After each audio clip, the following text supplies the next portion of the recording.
मैं एक आम से नकोश वाली सांवली रंगत वाली आम सी लड़की थी, पर बला की पुरकशिश। मेरी कजन्स सब रंगत में गोरी थी, लेकिन मैं सांवली, शरारती और हंसमुख थी। जो भी एक बार मुझसे मिल लेती मेरी पक्की दोस्त बन जाती। सब लड़कियां हैरान होती कि मैं कौन सा ऐसा जादू करती हूँ कि जो भी एक बार मिलता है उसके बाद वो मुझसे फौरन से दोस्ती कर लेता है। खैर, एक बार ऐसा हुआ कि हमारे रिश्तेदारों में एक शादी हुई, ढोलकी रखी गई, तो सब रिश्तेदारों को बुलाया गया। हम सब कजिन्स ने खूब गीत गाए, खूब हल्ला गुल्ला किया, खूब नाचे। वहां पर हम सब एक दूसरे के साथ बहुत एंजॉय करते रहे। वहां कुछ कजिन्स जो कि करीबी रिश्तेदार थे, उनमें से एक लड़का भी था जो बहुत खूबसूरत हैंडसम नौजवान था। उसकी नजरें सारे इवेंट में मेरी तरफ ही थी और मुझे भी महसूस हो रहा था। खाना लगा तो सब खाना खाने लगे। उसने मुझे मुखातिब करके बोला, आप मुझे बिरयानी ला देंगी? वो उस साइड पर गरम बिरयानी है। मैंने कहा, जी जरूर, मैं आपको ला देती हूँ। उसके बाद मैं खाना खाने के लिए चली गई और उसको बिरयानी डालकर देने के लिए आगे बढ़ी।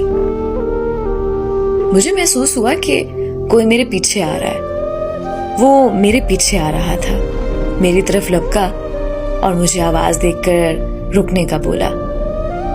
मैं समझी कि शायद कुछ और भी चाहिए होगा उसे। वो पास आकर बोला, मैं आपको रोज ही देखता हूं पर बात नहीं कर पा रहा। आप थोड़ी सी देर के लिए एक तरफ हो जाएंगी?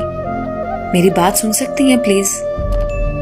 मैं काफी हैरान थी कि इसने ऐसी क्या बात करनी है मुझसे, लेकिन दिल में कुछ खुश भी थी कि शायद वो मेरी तरफ कुछ इंटरेस्ट शो कर रहा है, क्योंकि वो था ही इतना खूबसूरत।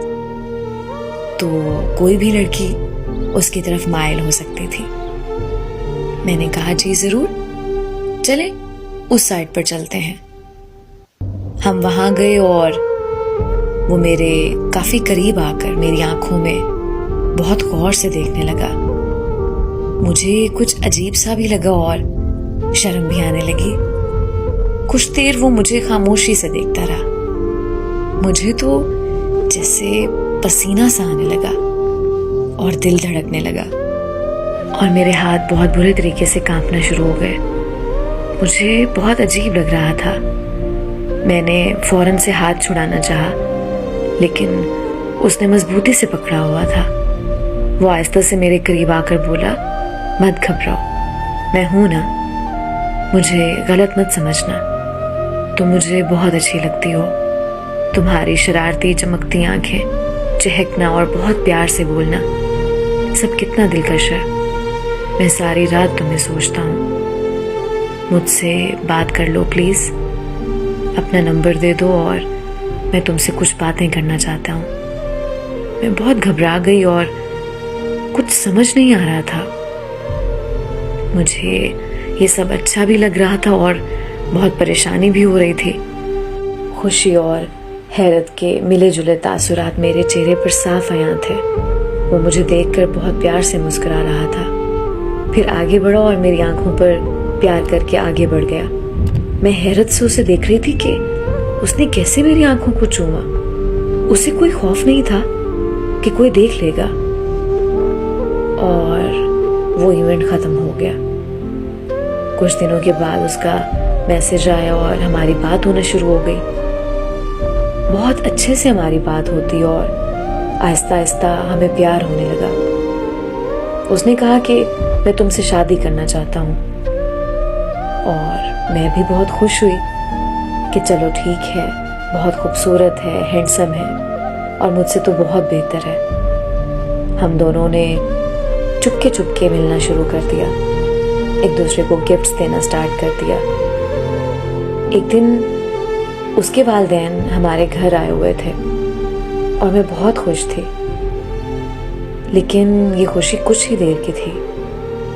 जब मैं अंदर उनको सलाम करने के लिए गई तो आंटी मेरी अम्मी से कह रही थी कि आपने मेरे बेटे की शादी में लाजमी आना है। ये बात तो जैसे मेरे ऊपर बिजली बन के गिरी। वो कह रही थी कि बहुत बड़े खानदान से ला रही हूँ बहू, और बहुत पढ़ी लिखी, बेहद खूबसूरत है। ये सुनते ही मुझे पता नहीं क्या हुआ, ऐसा लगा कि शायद पैरों तले जमीन ही नहीं है। मैंने उसे फौरन कॉल मिलाई, लेकिन उसने मेरी कॉल नहीं रिसीव की। कैसे रिसीव करता? वो तो धोखा दे रहा था मुझे। मेरी तो हालत देखने वाली नहीं थी। वो मेरे साथ टाइम पास करता रहा। इसी डिप्रेशन में मैं बहुत बीमार हो गई। अब ना तो मैं वैसे ही चुलबुली थी, ना कहीं आना जाना था, क्योंकि मेरा शायद इंसानों से एतबार ही उठ गया था, और खासकर मर्द जात से। इस तरह के मर्द सिर्फ एक शराब है, दूर से अच्छा लगने वाले शराब।